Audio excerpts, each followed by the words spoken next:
Okay, wait. All right, so this is the very rough trial run of the Urosepsis scenario. So I am the medical student or resident. Caitlin is the patient, and I will enter from the side.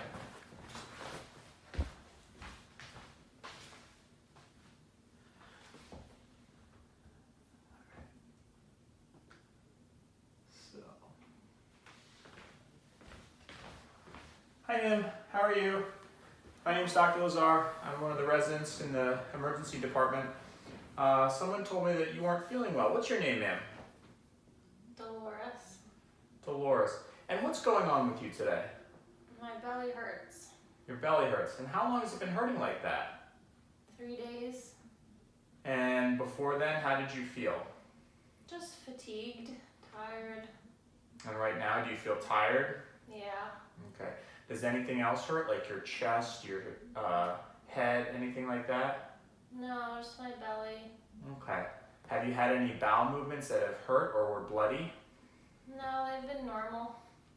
Does it hurt at all when you pee? No. No? Okay. All right. Do you know where you are right now, Dolores? Church. Church. And what year is it? 1992. 1992. And how old are you? 10. Okay. All right.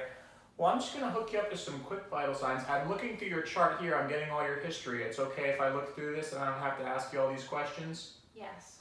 So at this point, the participant will go through and review the patient's past medical history, past surgical history, history of present illness, and a brief review of systems, which comes from the nursing home.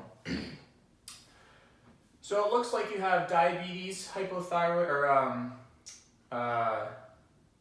diabetes, hypothyroidism. Does that all sound right? Yeah. And you take all your medications? I can't remember. I think so. Okay. All right. Do you mind if I hook you up to some monitors and stuff while we just get your vital signs? Sure. Okay. So at this point, the participant will hook the patient up to the vital signs, EKG pads, the blood pressure cuff, and the pulse oximeter on this hand, and perform a brief physical exam, which will involve auscultation of the heart and lungs, both in the anterior and the posterior, auscultation of the abdomen, and then palpation of the abdomen, which will elicit a painful response from the participant.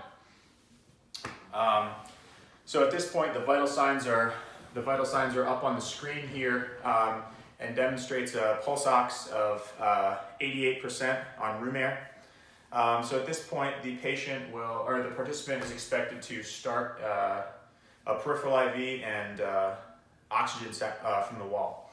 So Dolores, I'm going to give you a little bit of oxygen to help you breathe, and to start an IV here to give you some fluids, okay? Okay. So the participant will grab the oxygen, the face mask, place it on the patient, as well as start a peripheral IV open to a bag of normal saline, which is now running into the patient.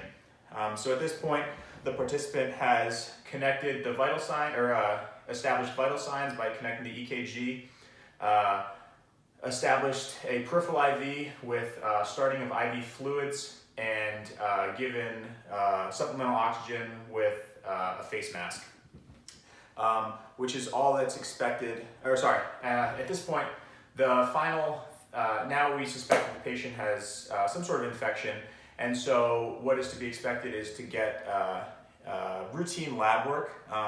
So what I would do is, now that I've seen her saturation is low. So Doris, I think your oxygen's a little bit low. Have you gotten a chest x-ray recently? I can't remember. I don't think so. Okay. So I'm going to get a stat chest x-ray. The chest x-ray team is going to come in, shoot an x-ray of the patient's chest, and the x-ray will show up on the screen right here, and it will show just a diffuse, hazy process.